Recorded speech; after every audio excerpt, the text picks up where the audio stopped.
Hi, everybody. This is Marlene with Eerie News, and today is Wednesday, June 22nd, 2022, 6/22, 2022. And let's get off to the first story, which is near and dear to my heart, which is out of Eerie News. And of course, if you can find not just our articles, but also video and podcast versions of all the news here at Eerie.news. And it's titled "Canal Murders Remain Unsolved After 45 Years." Over 45 years ago, South Florida authorities were realizing they might have a serial killer dumping the bodies of young women along desolate roads and canals at the edge of the Everglades. When the first body was found in February of 1975, police could not imagine what was to follow in the months to come. Her name was Judith Osterling, 19. She was originally from Indiana and went missing on February 1st, 1975, after leaving her job at a massage parlor. 2 days later, her fully clothed body was found in a South Broward Canal near Andytown, located on US 27 and State Road 84. She had been severely beaten before being thrown into the water, where she drowned. Since she was known to hitchhike, police believe she was killed by someone who offered her a ride. Andytown was located at a lonely intersection ruled by one traffic light. It started out as a roadside shack in 1947 that only served coffee. By the 1970s, it had evolved into a gasoline station, motel, bar, and restaurant that served mostly truckers and fishermen. It would become an area favored by a stealthy killer who used it as a dumping ground where the weeds, humidity, and animals could make his victims disappear or become unrecognizable. Then Barbara Davis Stevens disappeared on February 12th. Her father was the president of the Anchor Electric Company. She'd been estranged from her husband for 2 months and moved back to her parents' house. She said she was going to visit a friend in Coral Gables. Her 1973 Chevy Camaro was found in the parking lot of the Gold Triangle store at Dayland Mall. The keys were still inside the unlocked vehicle. There were traces of blood on the steering wheel. Stevens' body was discovered on February 20th in a wooded lot behind a grocery store at Southwest 87th Avenue and Sunset Drive, Miami. She was clothed except her slacks were pulled down. She was stabbed various times in the abdomen. Police found traces of grass, dust, and blood inside her vehicle, which indicated her car was used to transport her body before it was abandoned. Unlike Osterling, Stevens had been killed in Dade County, which was south of Broward County. However, it was a drive that would take less than 1 hour. On April 9th, 1975 was the last time Arietta Marie Rennie Tinker was seen alive.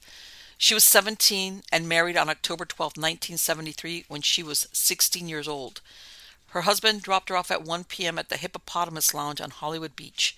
She told her husband she would get a ride later, and she was last seen at the Lum's restaurant near Young Circle, barely a mile from her home.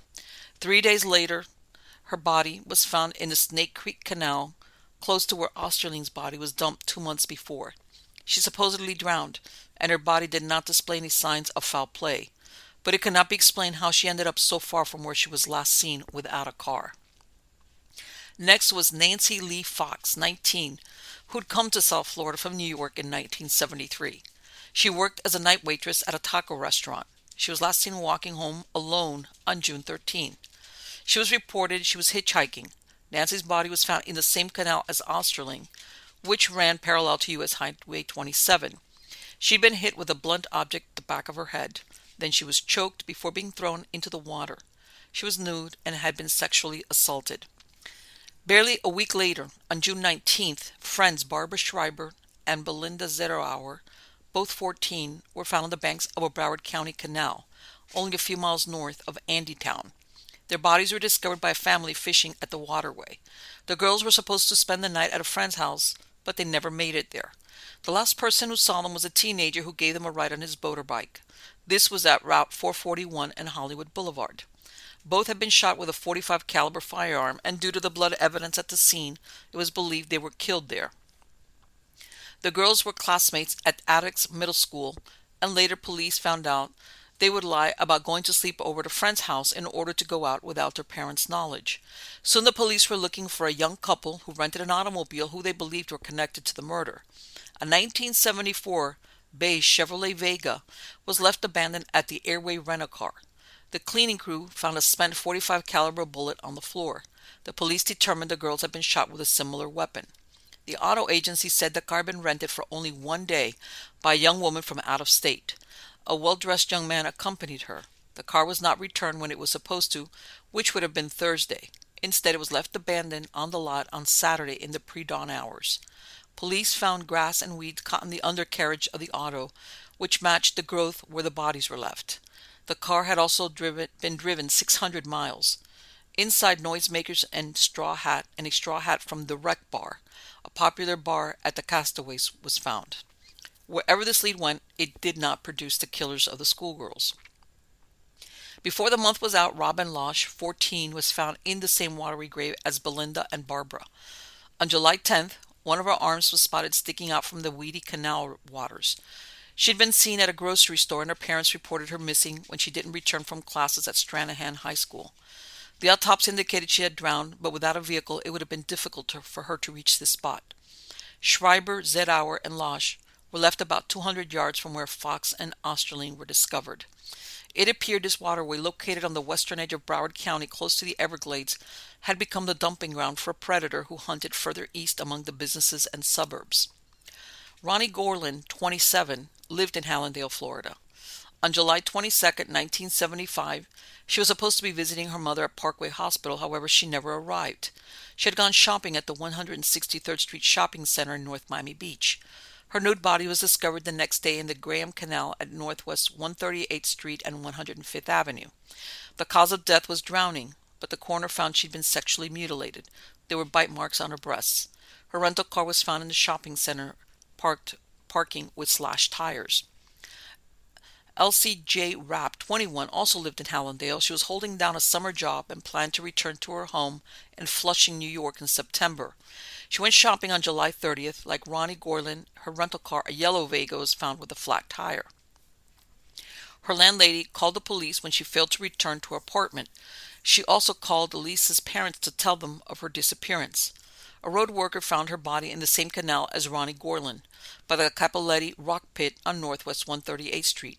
She drowned, but she had also been struck in the head and sexually abused.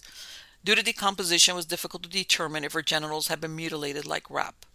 Police believed the killer would offer to help the women after deflating the tires. The cause of death for both women was listed as drowning, but a knife had been used on both of them. The women discovered in Broward County had either been shot or bludgeoned in the head. Most had been stripped of clothing and had been sexually molested. Even though the locations where these women were last seen was in two counties, there was only a distance of approximately 7 miles from the 163rd Street Shopping Center in Dade County and Young Circle in Hollywood, Broward County. It wasn't until the murders of Rapp and Gorlin that police identified a methodology the killer was using to lure his victims with, and they widened their investigation to include the other murders as possibly the handiwork of the same individual. Both of the women had been stripped of all clothing except for a single item. The rest of their clothing was never found, and it was theorized the killer could have kept them as a fetish. The Dade County medical examiner described where the perpetrator was probably in his 20s, white, attractive, well-dressed, and would be seen as an all-American type. There was even a possibility he was married. However, all these traits hid that he was a sexual psychopath. Detectives, however, speculated he was a loner, a drifter, and a sexual deviant. They even looked at 4 similar killings in 1974 where the women were victims of the same person. Women who frequented the 163rd Street Shopping Center were warned about accepting help from strangers posing as good Samaritans, especially if they found one of their car tires was deflated. On August 17, 1975, Esmeralda Chaviano Gordon, 24, a school teacher, was discovered dead on a dirt road close to a canal on Southwest 56th Street and 135th Avenue in Miami. She was shot in the forehead. She was fully clothed and had not been sexually assaulted. Her husband was Seth Gordon, the administrative aide to then-Senator Kenneth Myers. The morning of her death, the couple had gone to a garage sale, and in the afternoon, Esmeralda decided to go shopping on her own. Her car was not discovered until a few days later. It was abandoned at the same garage that served the 163rd Street Shopping Center in North Miami, where Rapp and Gorlin's autos were found. The vehicle had been parked there only 2 hours before it was reported to police. An amateur sleuth who had heard of the murder, including those of Rapp and Gorlin, decided to see if the vehicle would be found at the parking garage. He was right. There was dried blood in the front passenger seat and door, enough to lead police to believe she had been shot inside the auto. They could find no other fingerprints that did not belong to her or her husband. Could the publicity about the murders have forced the killer to change his M.O.? Later on, police believed she was not targeted by the same killer, and at one point looked at her husband Seth Gordon as a prime suspect, but no arrests were ever made concerning her murder. On October 10, 1975, a skeleton was found in the Everglades covered by muck and grass. The police unfortunately were familiar with this stretch of land. During the past summer, the corpses of 4 women were discovered only a few miles from the spot. This was the 10th murder. An autopsy found she'd been shot in the head. She was killed 30 to 90 days before the discovery of the remains. She had long brown hair, stood 5 feet 7 inches, and the medical examiner estimated her age at 15 to 25. Her wisdom teeth hadn't come through, so it was believed she was a teenager. Molars in the upper and lower jaw had been extracted. She had no cavities. The police believed she'd been killed elsewhere, stripped of her clothing, and then buried in the shallow grave. Marlene Kingery Annabelli arrived in South Florida on October 17, 1975, for a week-long getaway. She disappeared October 22nd. 3 days later, in a desolate field off Southwest 163rd Avenue and Griffin Road, the smell of death announced where Marlene's body lay, hidden by pieces of wood. A motorcyclist saw part of her body among the tall weeds before he ran off to notify police. The petite young woman was strangled to death by a rope and had been pummeled savagely in the abdomen. She was fully clothed and there was no sign of sexual assault. She had no known enemies or led a risky lifestyle. She was a secretary who lived in Pennsylvania. The police had no leads as to who killed her. Her estranged husband came from Pennsylvania to identify her body but couldn't do so because of the state of decomposition. However, dental records and fingerprints confirmed her identity. All 10 murders were unsolved, and only 2 were definitely connected, Gorlin and Rapp, who were found in the same canal south of the Dade-Broward County line, and whose cars were abandoned in the same garage with flat tires. Mary Coppola, 15, a sophomore at South Dade High School in Homestead, Florida, disappeared September 1975. She lived with her parents and 6 siblings. She didn't come from a broken home, was an average student, and this would have been her first year in high school, which many teenagers mark as an important event in their lives. Mary was an introvert. However, based on interviews with some of her friends, she was leading a double life. She had run away in August and was found at a nearby Burger King by her mother. Her parents had sought counseling for her, but perhaps they didn't know the extent of Mary's insistence of putting herself at risk. While she attended Redland Middle School, she was seen with a man in his late 20s, who often picked her up from the school bus stop and dropped her off at school. Not only was the difference in age a problem, but it was reported he was a drug pusher at the school as well. Her skeletal remains were found on January 1st, 1976, by hunters in an area close to the Everglades at the county line between Monroe and Dade. Her bones were dispersed and she lay about 20 feet from a canal with a road that ran next to it. There was no sign of trauma to her remains. It was estimated she died shortly after her disappearance.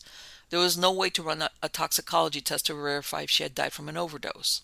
It seemed the holiday season had rung in with the discovery of human remains, which further complicated the efforts to detect if all these crimes were the handiwork of the same person.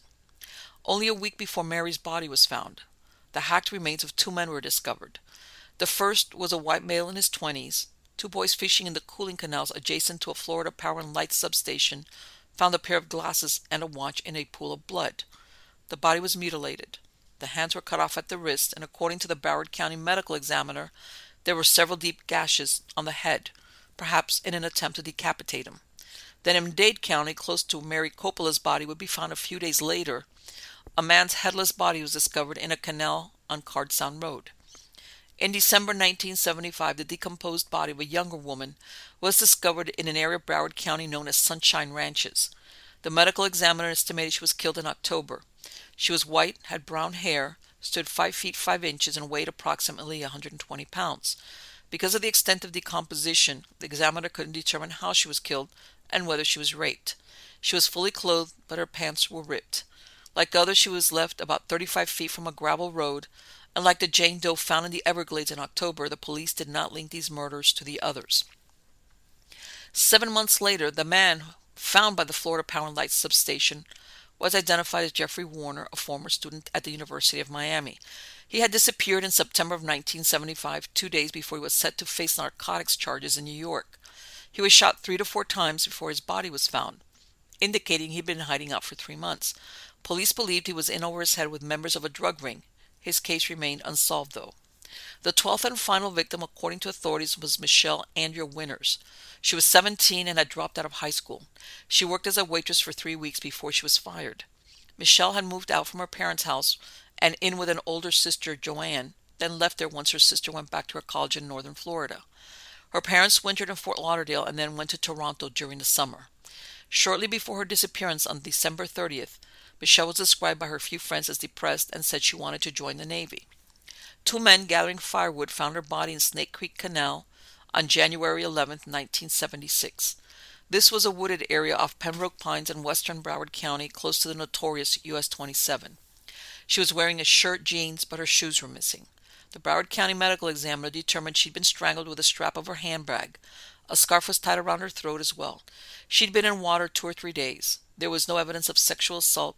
She was still wearing her ring, bracelet, and gold chain, which were identified by her father. Michelle, unfortunately, was known to hitchhike around town, and her mother had frequently warned her against doing this. No doubt she went willingly with her killer. At some point during the investigation, authorities looked to find patterns from other states.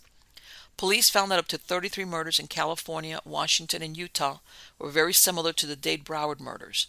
The women were all white, under 30 years of age, had long hair and pierced ears.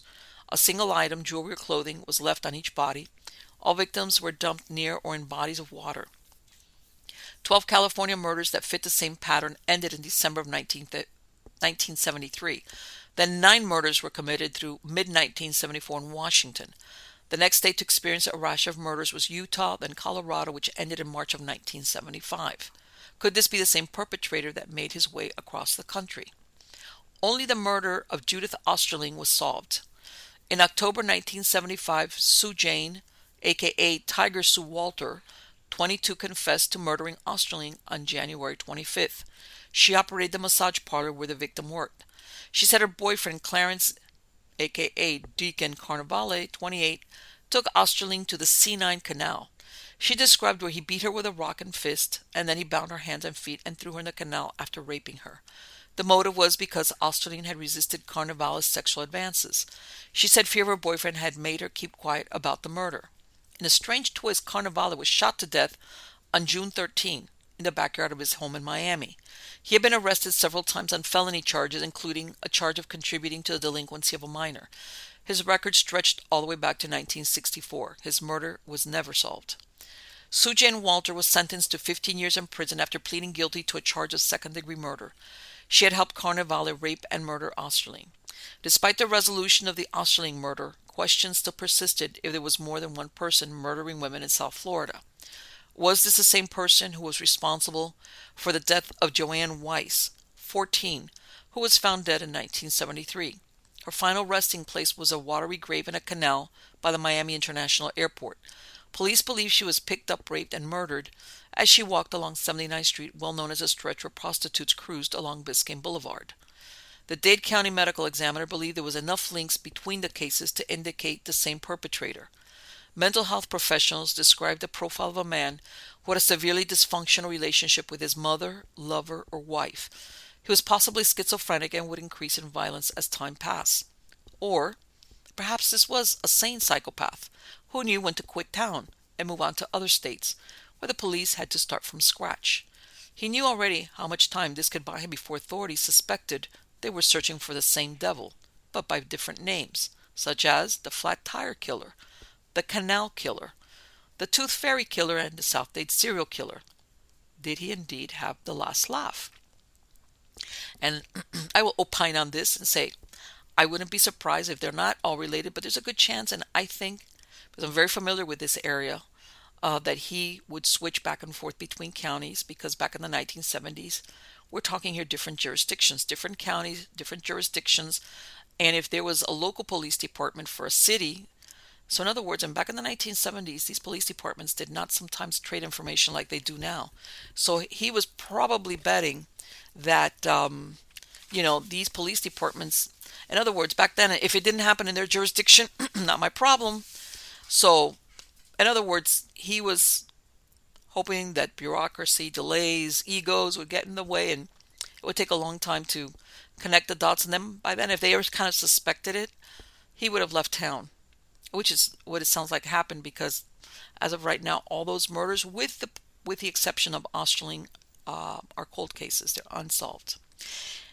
Let's go off to foreign lands, and this is out of the newspaper, online newspaper El País. This is, and the reason why I wanted to look at this is because sometimes we get caught up, and there's a lot of things going on outside of our country, which that you look at and you go, wow. And also a cautionary tale for anybody planning to take a trip to Mexico. Anyway, this is titled Two Priests and a Tour Guide Killed, Four Tourists Missing in Mexico. All right. The Jesuit priest Javier Campos Morales, 78, and Joaquin Mora, 80, were murdered on Monday inside a church in the village of Cerro Cajuy and the Tarahumara Mountains in Mexico's northern state of Chihuahua. Both were shot dead as they were sheltering a 60-year-old tourist guide named Pedro Palma, who was being chased by assailants, local authorities have confirmed. Despite the pleas of the only priest who was spared, the criminals threw the bodies into a pickup truck, and these have not yet been recovered. In addition to the clerics and the guide, 4 other people were kidnapped Monday morning in this small community of just over 1,000 inhabitants. The victims are 2 men, a woman, and a minor, according to the state prosecutor's office. Authorities have confirmed that there were 2 attacks.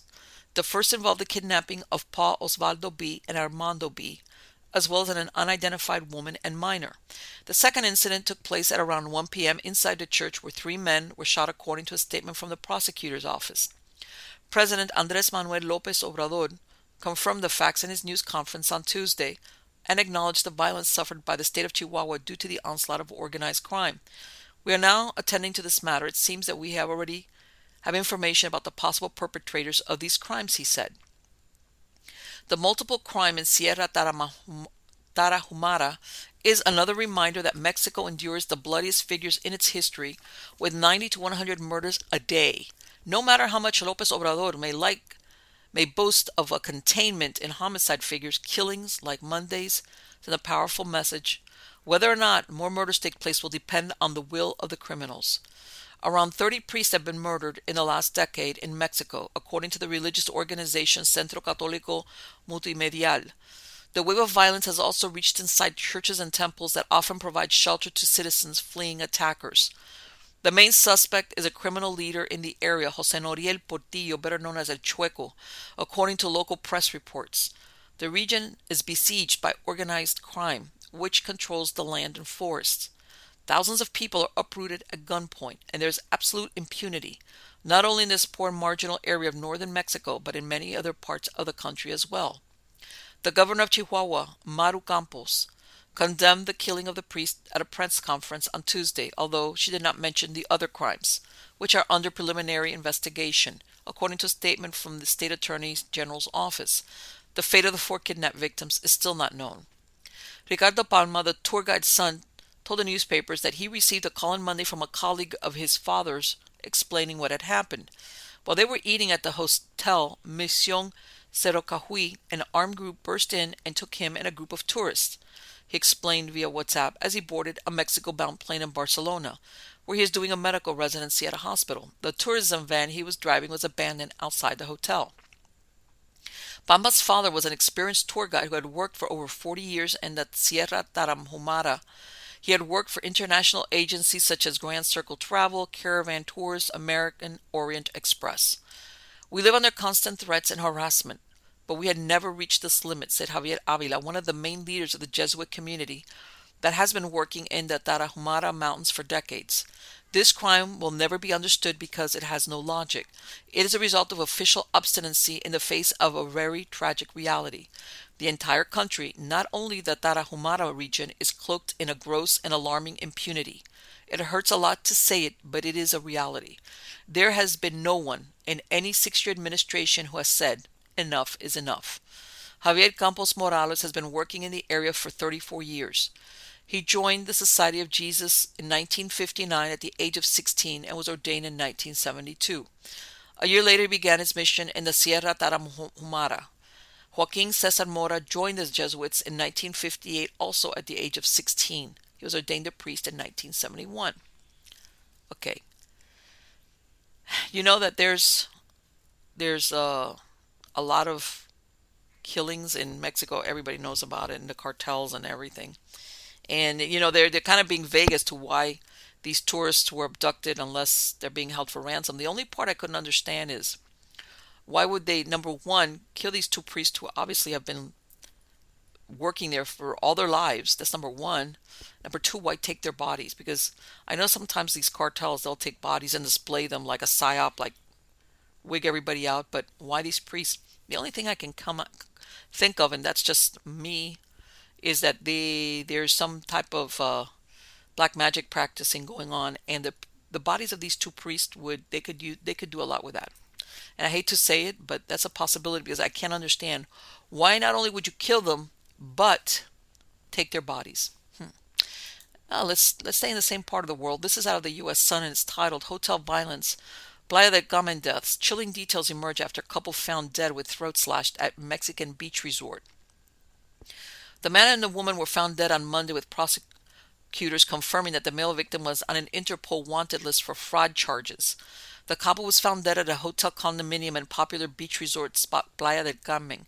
A security guard was also injured, the Quintana Roo's Attorney General's office said. Investigators found identification for the veiled victim with 3 different names. He was not a tourist, an official told Reuters, saying that the murdered man had been in Mexico for about 4 years. There is no immediate information regarding their names or what town they are from. This is the most recent incident in a series of violent events that Playa del Carmen has faced. This comes as spring breakers have been warned against traveling to Mexico's popular Caribbean beach resorts over fears they could be killed in the crossfire of a raging drug cartel turf war.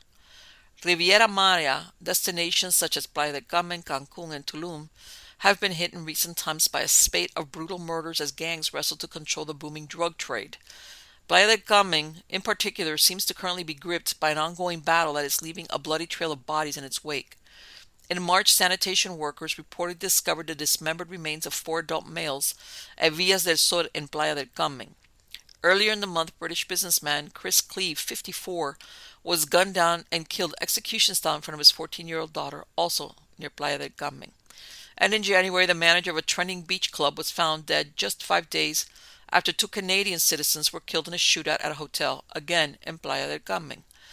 Robert Altamonte, retired deputy chief of the El Paso Police Department and former U.S. Marshal for the Western District of Texas, who is an expert on Mexican drug cartels, warned that the tourist resorts are currently a war zone. Mr. Almonte said, "It is not safe to go to the resorts.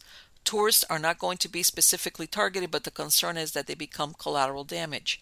The cartels are not very careful about how they kill." Okay. That's like a big neon sign, don't go there. And in the same vein, again, this is also out of the U.S. Sun. This is something interesting here. This is titled "Hunt for Answers. Chilling details emerge about missing veteran's body found in car in Mexico, sparking manhunt for master of disguise." Tyler Adams, who has been dubbed a master of disguise by law enforcement, is wanted by the FBI for questioning after Raquel Sabin's remains were found in her vehicle. Adams, 50, escaped from Customs and Border Protection and entered the U.S. on Thursday at the San Isidro port of entry under the alias Aaron Bain on June 16th. Immigration officials in Mexico reportedly handed Adams over to Customs and Border Protection officers at the border, according to the Baja California Attorney General. No information was provided as to how Adams escaped CBP, but the FBI was not present when the handoff between authorities happened, FBI San Diego's Public Affairs Officer William McNamara said. Adams went on the run after his girlfriend, Sabian, 40, was found dead in the trunk of her car in Tijuana, Mexico in late May. Sabian was a U.S. Navy veteran and lived across the border from Tijuana in San Diego, California.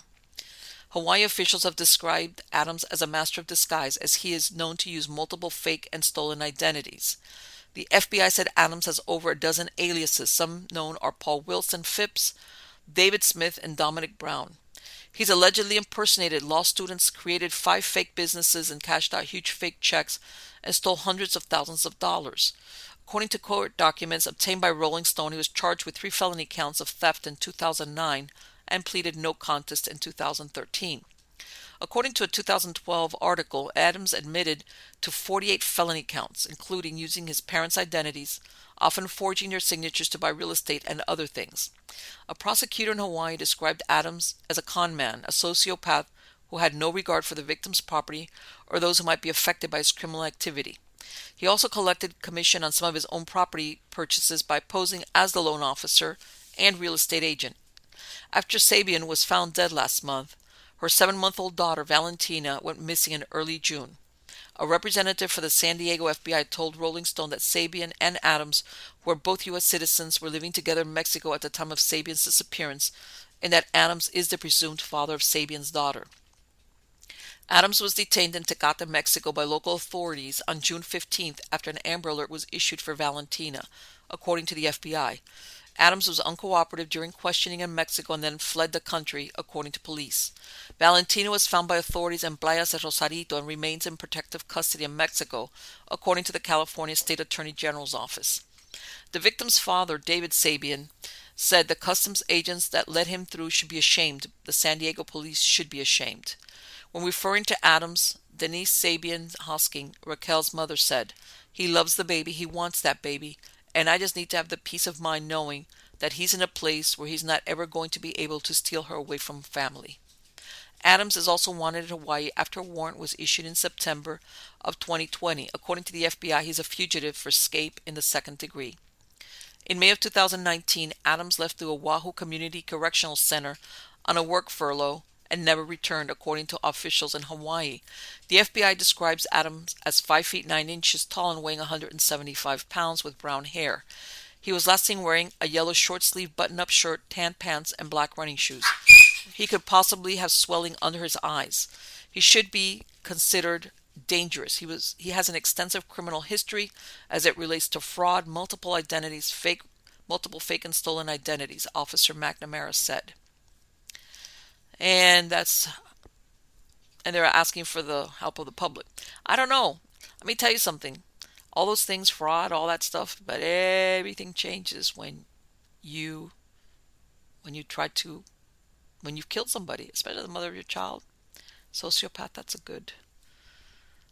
Okay, now let's go on to another weird. This is out of Life Science. This is titled, "Largest Python Ever Found in Florida is 18 feet long and weighs a whopping 200 pounds. The largest Burmese python ever seen in Florida has been discovered lured out of its hiding place in the Everglades by researchers who used another python as bait. The gargantuan snake was a female, measuring nearly 18 feet long and weighing 215 pounds, 30 pounds more than the next largest python ever found in the state. Most Burmese pythons that are found in Florida range between 6 to 10 feet long, although in their native habitats in Southeast Asia, the snakes commonly reach 18 feet long, and the largest can reach lengths of 20 feet or more, according to the Florida Fish and Wildlife Conservation Commission. Since being introduced in Florida in the 1970s, the invasive pythons have bred successfully in the southern regions of the state, where they prey on many native birds and mammals as well as an occasional alligator or pet dog.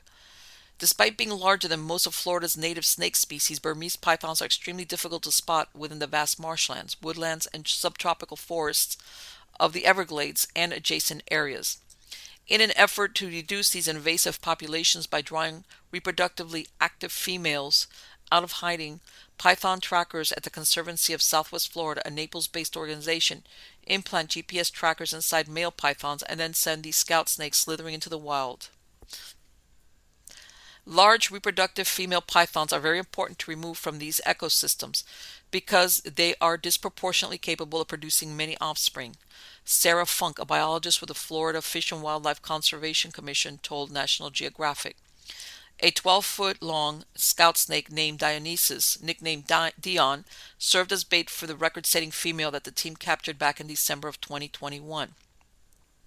At that time, the team noticed Dion had stationed himself on one particular location near Naples within the western Everglades ecosystem. When they went to check on their scout snake, they found him coiled near a monstrous female. After an intense wrestling match, the researchers managed to wrangle the huge female into a bag, which they then secured in a tub and transported to the research facility. Dion, meanwhile, survived the encounter and continued scouting for the Conservancy. After euthanizing the female snake, the team performed a necropsy on the hefty python. Inside its body, they found a record 122 egg follicles, roughly spherical structures that mature into eggs once fertilized. In the snake's digestive tract, they found bits of fur, clumps of dissolved bone, and a chunk of a hoof, evidence that the python's last meal was an adult white-tailed deer. Based on similar necropsies conducted in the past, scientists have learned that Burmese pythons prey on an estimated 24 mammal species, 47 bird species, and 2 reptile species in the state of Florida, These pythons have the ability to totally alter the ecosystem, and I would say they probably already have. Kristen Hart, an ecologist for the U.S. Geological Survey Wetland and Aquatic Research Center, and a collaborator with the Conservancy team. Interesting, very interesting, and I'm very familiar with this as well. That yes, they do reach, and even the smaller ones, you hear about them hiding out. People, sometimes they start losing pets, cat, dog. Sometimes they go into canals near the suburbs. So yeah. Let's go on to the next story. This is out of El País also. And I had read something, I think about a week ago, concerning this grim ending for UK journalist and Brazilian indigenous expert missing in Amazon rainforest. Here we go. The discovery on June 15th of 2 bodies buried in a remote area of Brazil's Amazon rainforest ended the agony of friends and family waiting for news of indigenous expert Bruno Pereira and British journalist Dom Phillips, who had been missing for 11 days. Police were only able to find the bodies after a poacher, the first suspect arrested in the case, confessed to murdering and burying the 2 men and then sinking their boat in the Itaquai River. It was the outcome everyone feared after almost 2 weeks of an intensive search along the stretch of river where the men disappeared on June 5th. Their violent death in the Javari Valley, an area the size of Panama where at least 10 uncontacted indigenous groups live, is much more than a tragic incident. A June 16th editorial in the Folha de Sao Paulo newspaper said, "The tragedy clearly shows that the Brazilian Amazon is a region awash in lawlessness that's encouraged." Wednesday, June 15th, the indigenous trackers who mobilized, I guess they're breaking down what happened with their disappearance. Wednesday, June 15th, the indigenous trackers who mobilized a few hours after the 2 men were reported missing focused their search on a jungle area furrowed by a meandering river. Security forces joined in the search a day after the disappearance was reported. The search centers on a 10 square kilometer area where the river makes several turns and which is relatively close to the town of Atalia del Norte. One of the detained suspects, Amarido da Costa, a fisherman also known as Pelado, confesses to the crime and leads the police to the ditch where he buried the bodies. Hours later, the police hold a press conference to report that 2 bodies had been found and provide some initial details about the circumstances of the disappearance. 10 days earlier, Sunday, June 5th, Phillips, a contributor for The Guardian, and Pereira, employed for 10 years by FUNAI, the Brazilian government agency responsible for protecting the country's indigenous people, were returning to Atalaia del Norte after a trip upriver to Havaru Lake. Phillips went there to interview some local men who manned the guard post to detect illegal invasions of Javari land, colleagues of the indigenous trackers who later searched for the missing men. The guards belong to the Univaha, an association of ethnic groups that have joined forces to defend indigenous lands in the absence of any government protection. Pereira worked closely with Univaha. Phillips and Pereira were last seen by residents of a village called São Gabriel. While all this is going, police find organic materials that appears to be human in the river. An indigenous source who knows this remote part of the Javari Valley said everything indicates that it was not an accident, that they were ambushed. A boat with 7 empty gasoline drums doesn't just disappear like that. The men and all the evidence evaporated. The documents, Ha members document and submit reports of illegal invasions to the authorities and hope that they could enforce the law. To do this, they used a combination of ancestral knowledge and state-of-the-art technology. According to the police, as Pereira and Phillips were returning from their trip, Pelado, armed with a shotgun, began pursuing them in his boat at high speed. The fisherman and well-known poacher opened fire. He had 4 other people on board his boat. Confrontation ensued, and Pelado's group overpowered Pereira and Phillips. Pereira was used to being threatened and was often armed. Just the day before, Pereira, Phillips, and the Univaha team had been threatened by Pelado and other poachers. The poachers sank the men's boat engine in the river. When Pereira and Phillips failed to return as scheduled, alarms began sounding throughout Univaha. The indigenous patrol team's experts in jungle tracking started searching but could not locate the men and found no signs of an accident. Pereira is an experienced jungle traveler and knows how to survive in this hostile environment. Just days before the trip, Pereira provided the police and Ministry of Justice officials with detailed information about a criminal network allegedly involved in illegal fishing and poaching. Also, information gathered by the indigenous patrol teams was recently used to confiscate illegal catches. On Monday, June 6, indigenous people report the disappearance to the authorities. The first group of police officers joined the search. The government announced the allocation of more resources, but they were slow to materialize. The families and colleagues of the two missing men demanded a faster response because time is of the essence. They criticized the government's failure to deploy aircraft. The Ministry of Defense issued a statement that it was ready to assist but that was awaiting orders from superiors. Indignation about the slow government response spread among the families and colleagues of the missing men. Meanwhile, the attackers moved the bodies and buried them 3 kilometers inland from the river. Police reported that Pelado had confessed to sandbagging and sinking the men's boat. A forensic analysis confirmed the identities of the bodies and the cause of death. On Tuesday, June 7th, authorities deployed divers, police officers, and soldiers in 2 boats and a jet ski to aid in the search. The police opened a criminal investigation. Colleagues of the 2 men launched an international awareness campaign asking, "Where are Bruno and Dom?" Philip's wife, Alessandra Sampaio, recorded a video imploring authorities, "Even if the love of my life is dead, they must be found. Please accelerate the search." Pereira's partner, Beatriz Matos, said that every minute counts. Any part of the river or jungle that has not been searched could be the place where they are waiting to be rescued. President Bolsonaro said 2 people on a boat trip in a completely wild area like this is an adventure that's not at all advisable. Anything can happen. They could have had an accident or been murdered.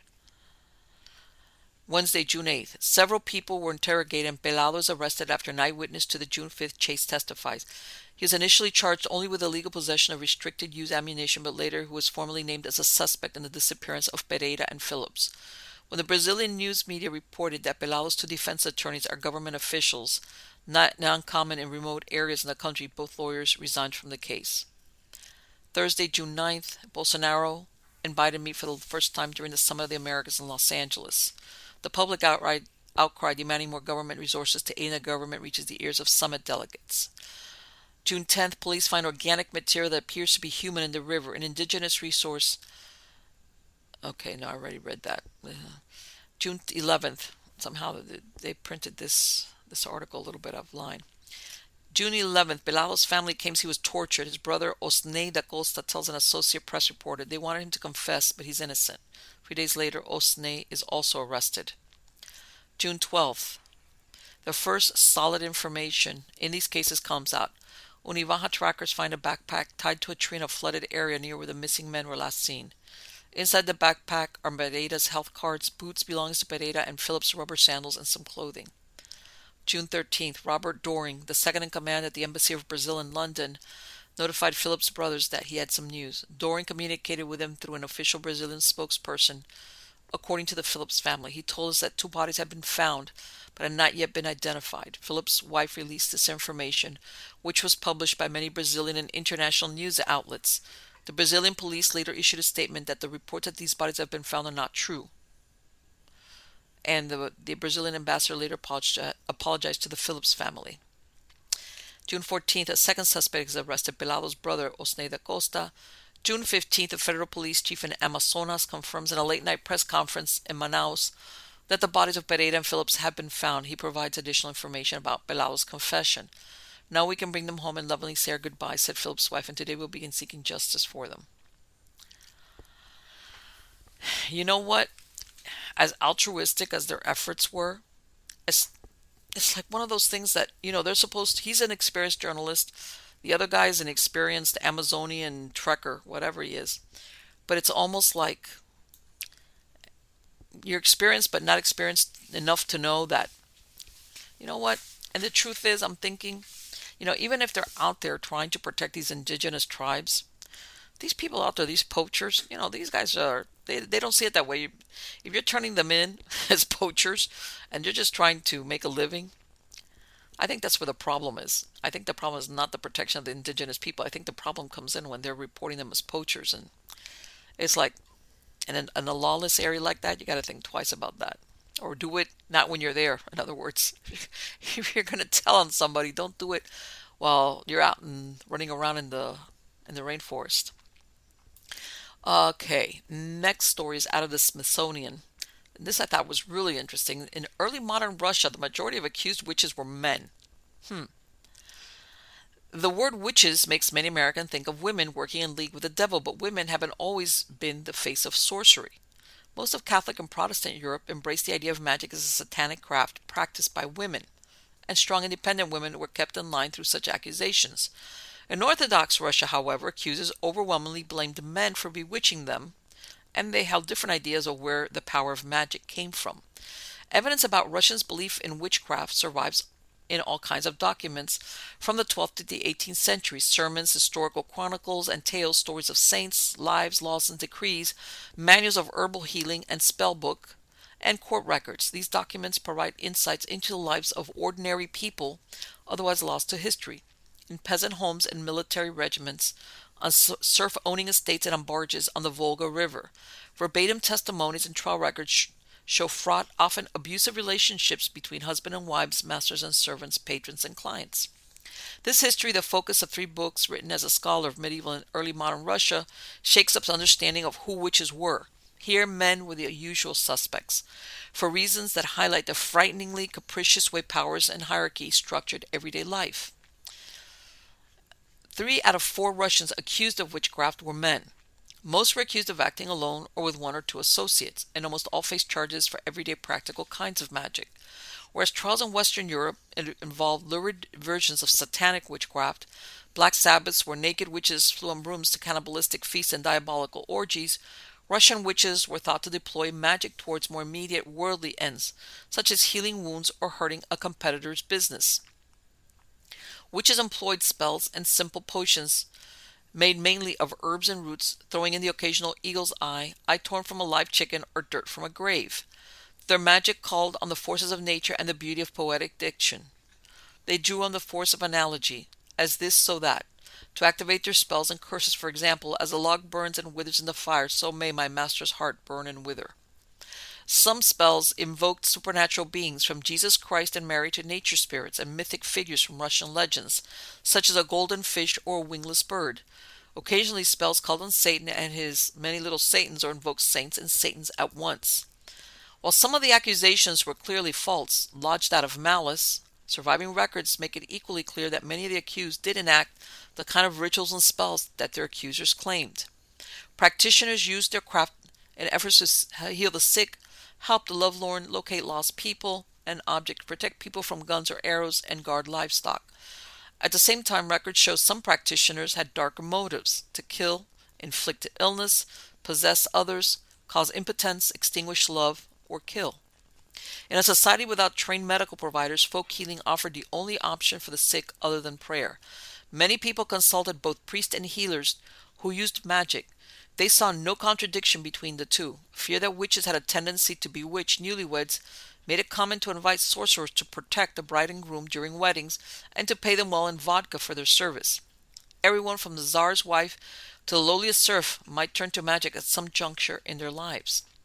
Perhaps most revealing are what were usually called love spells, which by their very nature were coercive, intended to subordinate the will of their target to that of the spellcaster. Love spells used by men were usually sex spells. Surviving examples are both beautiful and terrifying, with the spellcaster wishing agony on his beloved whenever she is away from him. As a fire burns for a year and a day, and half a day, and an hour and half an hour, so may that woman burn for me, with her white body, her ardent heart, her black liver, her stormy head and brains, her clear eyes, black brows, and sugary lips. May she suffer as much misery and bitterness as a fish without water. May that woman suffer as much bitterness for me for a day and a half a day, for an hour and half an hour, for a year and a half a year, for all the years, and thus let it be. In the minority of cases where women were accused of witchcraft, their love spells usually aimed to calm their husband's anger, avert their fist, and make them be kind. When a woman attempted to turn the tables and dominate her husband or master, however, they threatened to invert the patriarchal social order, and hence the punishment was especially harsh, including some executions. Beyond love spells, a broader category called spells to power challenged the social order. These were spells aimed to win the love of one's social superiors, and it's an important reason that so many men were accused. While women were often stuck at home or on estates, men of all ranks, even serfs, were relatively mobile. During their outings, they might run up against the arbitrary authority of a master, a judge, an official, a military officer, a nobleman, or bishop. In any of these situations, being armed with a protective written spell was simply good planning. A spell book from 1763, for instance, includes the following. Like the sun rises and the moon by the will of the highest, and like czars and princes and kings and generals and governors and all people, so may I, slave of God, appear with the beauty of the sun and the moon in their eyes. As czars and kings and knights and governors and generals and rulers love any precious stone, and may all people love me, slave of God. In a fiercely in a fiercely hierarchical society where everyone except the czar was under the absolute and arbitrary authority of someone higher on the social ladder, belief in magic offered a sense of protection, a way to exercise a tiny bit of power in a world stacked against the subordinate. And since belief in magic was universal, elites and common folk alike saw its possibilities and dangers. Magic threatened to arm the underling and to subvert the accepted social order. Although women participated in these practices, it was men who were most likely to bump against authorities, to come under suspicion and be discovered with a scrap of paper with a spell to power tucked into a hat or a shoe. Ideas about witchcraft in Orthodox Russia may have been less sensational than those in Catholic and Protestant Europe, but the practice was seen as equally threatening to a social, religious, and political order built on unquestioned hierarchies. I think that's so interesting because it's true. Whenever you think of witches, even back in those years, one immediately thinks of women. Okay, I thought this was another one. We returned to it. Bais. This I thought was interesting. It's titled Robbery of the Century in a Mexican Port. Thieves take 20 containers with gold and silver without firing a bullet. The assailants took at least 8 hours to remove the goods, yet not a single bullet was fired and there are no arrests. The biggest heist in the history of Manzanillo, Mexico's main commercial port, looks like something out of a mystery novel. The authorities have confirmed that 20 freight containers carrying gold and silver ore as well as electronic devices have disappeared without a trace after an armed group broke into the facilities of a freight dispatch company.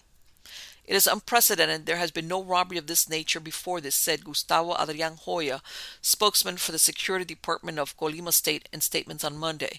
The case was uncovered by the Mexican press this past weekend, almost 7 days after the event and prior to any official statements by the Attorney General's office, state prosecutor, the Secretary of the Navy, or any other government institution. A group of more than a dozen armed men broke into the facilities of a company named Maniobras Alonso Mireles before dawn of June 5th and gagged the guards who were watching the yard where containers are stored before entering the port. According to a reconstruction of events by the press, as well as facts that were confirmed by the authorities at a news conference, the assailants took their time.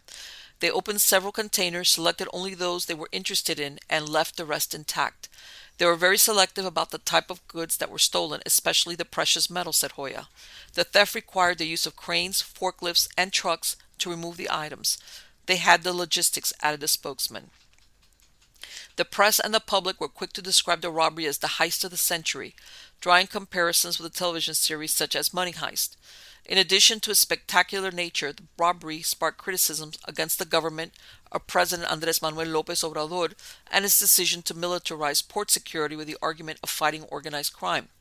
The decision made in mid-2020 was not without controversy.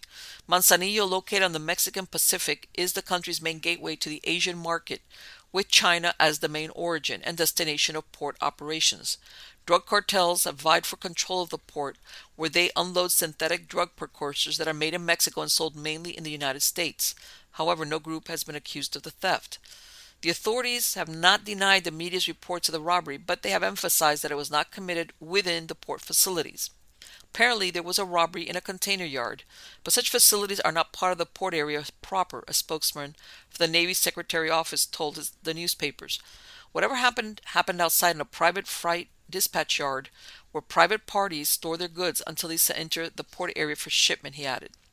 Hoya, who represents several state and federal corporations that coordinate security in Colima, insisted that the responsibility for protecting the merchandise was the company's. They did not have the infrastructure that a place of this nature requires, said the spokesman. The official said that the several investigations have been initiated by the state prosecutor's office and his counterparts from the FGR, and he also acquitted local authorities of any responsibility, arguing that this was a federal crime. Federal prosecutors have not spoken publicly yet. Horacio Duarte, head of the country's customs service, was seen last Sunday at a political event in support of Morena, López Obrador's party, but has not issued any comment on social media. The state spokesman said that the robberies near the port of Manzanilla are not as frequent as they seem, and the thefts especially occur when the products are in transit by road, especially through Jalisco, stronghold of the homogeneous Jalisco Nueva Generación cartel. Governed since last year by Morena, Colima has maintained in recent years that the high crime rates per capita are a consequence of the presence of criminal organizations in the neighboring states of Michoacán and Jalisco, as well as its low population, which barely exceeds 730,000 inhabitants. Asked about the value of the stolen goods, Hoya replied with, "I don't have that figure," and one or more of the unknowns surrounding the case. I don't know. I want to take a stab at this, and I'm going to say, inside job? I'm sure that a lot of things come into, of course, if it's a port city, but the fact that they selected and went after the gold and the silver leads me to believe they had a very good idea what was in there in those containers, and they took 8 hours to do it. Doesn't seem like they were worried about getting busted, right? Just saying. Okay, next off, this is really hot. This is out of Oddity Central. It's titled "Japanese Company Makes Custom Coffins for Vampire Fans." Ziggy Vamp Company Limited, a Tokyo-based company that specializes in products for wannabe vampires, is selling handmade customizable coffin furniture. If you ever dreamed of owning your very own sleeping coffin, you're in luck. For just 429,000 yen, which is equivalent to $3,200, you can now order the essential vampire bed and feel like a true blood sucker. I know what you're thinking, $3,200 isn't cheap. But this isn't some generic casket you're spending your money on. Not only is it handmade from actual wood by carpenters at established woodworking and upholstering companies Yu Shinkensho and Dainichi, but they are highly customizable and have multiple uses. There's nothing wrong with getting a vampire coffin bed, but if you ever get tired of it, you can simply use it as something else, as Ziggy Vamp demonstrates in a series of promotional images. The coffin can be used as a couch, a dining table, or an extra storage space. That's great. I love it. You can order the bed in various colors, from classic black to pink, opt for a variety of metallic accessories like handles and crosses, and choose the type and color of upholstery from velour or satin. The vampire coffin comes in two sizes, a standard 187 centimeter long option and a 197 centimeter standard plus. Prices vary, but they start at the 429,000 yen, which is the 3,200. So basically it's $3,200 and up. According to the press, Ziggy Vamps initiated a crowdfunding campaign for the vampire coffin bed in 2020 and realized that there was a demand for this kind of unusual furniture. So they set up a production line. Now anyone can sleep like a vampire. Oh boy.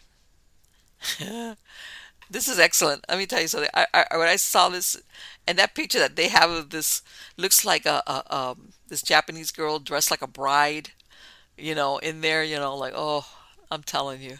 And talk about, yeah, that's a good one. Okay, the next one is out of the Daily Mail, and this is titled "Wreckage from the legendary 17th century Spanish galleon that inspired the Goonies is found off the coast of Oregon after the ship veered off course and vanished en route to Mexico over 300 years ago. The race is on for One-Eyed Willie's treasure as part of the shipwreck of the boat that inspired the Goonies has been found. Marine archaeologists have recovered timbers from the hull of the 17th century Spanish galleon Santo Cristo de Burgos in sea caves in Oregon, USA. The ship is said to have inspired Steven Spielberg's 1985 cult adventure film The Goonies, in which a group of children follow a treasure map leading to a pirate's fortune. The recovery mission was prompted after a local fisherman reported discovery of some old timbers in a sea cave to the Maritime Archaeological Society in 2020. After a year of delays and with the help of local law enforcers and search and rescue specialists, the timbers were finally recovered this week. They are being kept in the Columbia River Maritime Museum, and it is hoped more information will be revealed as to how Manila galleons were built. The location of the rest of the shipwreck remains a mystery, as archaeologists believe the timbers may have been washed away from the wreck site. The 105-foot-long ship Inferno that was purpose-built for the Goonies, meanwhile, was destroyed after production. Wow. Let me go back down here. Jim Delgado, an archaeological investigator and the senior vice president of the cultural resource management firm Search, said these timbers are physical evidence for the stories that have been known and passed down through generations.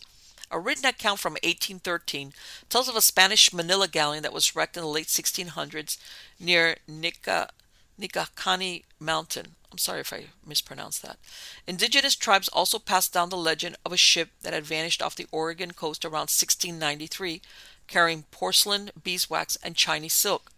These were backed up by mysterious chunks of beeswax that would continue to appear along the shoreline of Nehalem Bay throughout the 19th century. Legends of lost treasures were widely reported in Oregon newspapers during the late 20th century and allegedly caught the attention of director Steven Spielberg. This sparked the idea for the Goonies, where a troop of kids discover a treasure map that leads them to the long-lost fortune of One-Eyed Willie, a 17th century pirate who hid his bounty on a ship. Further evidence of the wreckage has never been located until in 2013 fisherman Craig Andes came across some mysterious timbers remnants in sea caves near Manzanita. He thought they might have once been part of the Santo Cristo de Burgos and kept an eye on them until he started to get concerned smaller pieces would be washed away. In 2020, he contacted the MAS, which had been searching for evidence of the wreckage since 2006, and asked them to perform some tests. Lab analysis confirmed the hardwood was tropical anacardiaceae, I don't know what type of wood, and radiocarbon dating indicated that the tree was felled around 1650. This meant it was a type and age that would have been used for the ship and prompted a recovery mission. That summer, archaeologists scrambled into the sea caves only accessible at low tide to further study the wood. They concluded that they were not evidence of the shipwreck itself, but had perhaps been washed into the cave by a tsunami in 1700. Whoops, there we go. Hold on. Here we go.